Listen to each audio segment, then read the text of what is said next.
Hello বন্ধুরা, আমি অমিত। আজ তোমাদের শোনাবো আরো একটি বিশেষ গল্প, আমার জীবনের ঘটে যাওয়া এক সত্য ঘটনা। আমি আজও সেই রাতটা ভুলতে পারি না।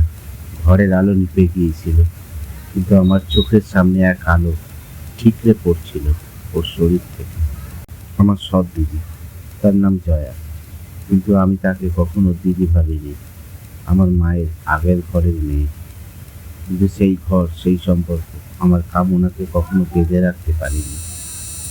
তার বয়স ছিল 23, আর ওর শরীর যেন ছিল এক শিল্পকর্মের নিপুণ সৃষ্টি। ওর দুধ বেশ বড় ছিল, গোল ছিল। গলার খাঁজ থেকে উঁকি মারা কাঁচের লাল ব্রাশ রেখাও মাঝে মাঝে উঁকি দিত। চোখে চোখ রেখে কিছু বলার সাহস আমার তখন ছিল না, কিন্তু ও যখন চুলের তোয়ালে পেঁচিয়ে জানালার সামনে দাঁড়ায়, ওর পেটের মৃদু খাঁজ, নাদুর গর্ত, আমার বুকের ভেতরটা বেশ আগুন জ্বলতে থাকে।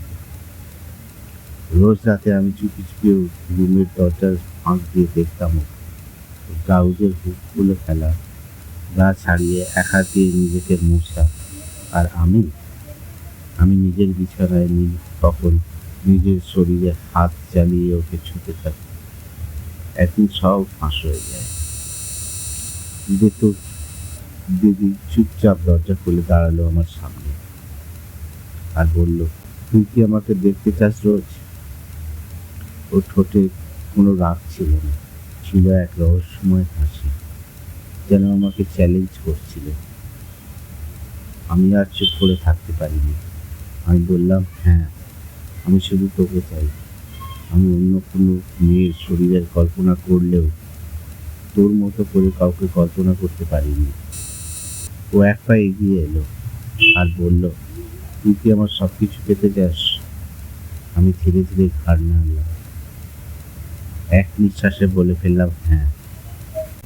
ওর আঙুল আমার বুকের উপর। তারপর বলল, তাহলে এই নিয়ে, এই শরীর আজ থেকে তোর, কিন্তু এক শর্তে। আমি বললাম, কি শর্ত?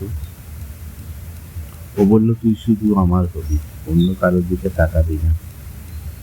আমি কাঁপা কাঁপা কণ্ঠে বলে উঠলাম, হ্যাঁ। তখন আমার শরীরে আগুন ছড়িয়ে পড়ছিল ওর কথাগুলো শুনে। তারপর সেই রাতে ও প্রথম আমার রুমে এলো। পরনে ছিল হালকা নীল নাইটি, ভিতরে পা পড়েনি। ওর দুধ যেন নাইটির পাতলা কাপড় ছুঁড়ে বেরিয়ে আসতে চাইছিল।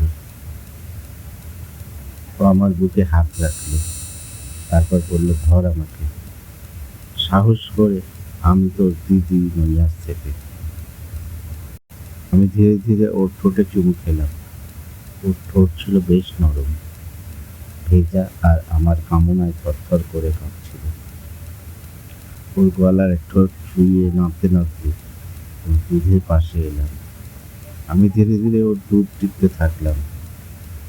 ওর নিঃশ্বাস বেড়ে যাচ্ছিল ক্রমশ। ওর ঠোঁট দিয়ে হালকা একটা শব্দ বেরোলো, বলল, আরো জোরে।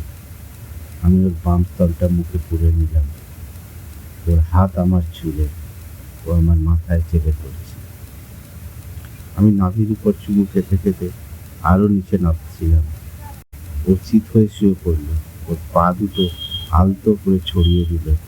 ওর ভিতরের গন্ধে আমি ক্রমশ মাথা আলো হয়ে গেলাম। রাতের নীরবতা, আর আমাদের নিঃশ্বাসের শব্দ, আর শরীরের গরমে জানলা বন্ধ।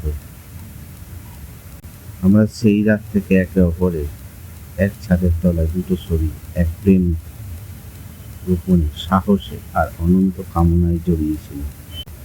আমি আবারও ধীরে ধীরে ওর দুধে মুখ বসালাম। ওর ত্বকের গন্ধে আমার শ্বাস থমকে গেল। ওর ঠোঁটে দাঁত কামড়াচ্ছিল, ওর শরীর কাঁপছিল। ঠোঁট দিয়ে শুধু একটা কথাই বেরিয়ে এলো, আরো গভীরে, আরো গভীরে। আমার হাত ওর উরুবে উপরে উঠছিল। আমি ওর নাইটির নিচে ঢুকতে যাচ্ছিলাম, ঠিক তখনই দরজায় আওয়াজ, টক টক টক।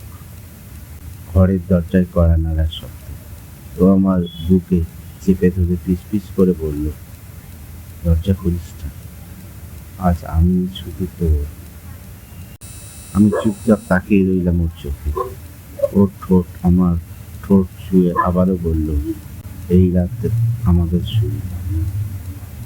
শেষটা কেমন হবে জানিস?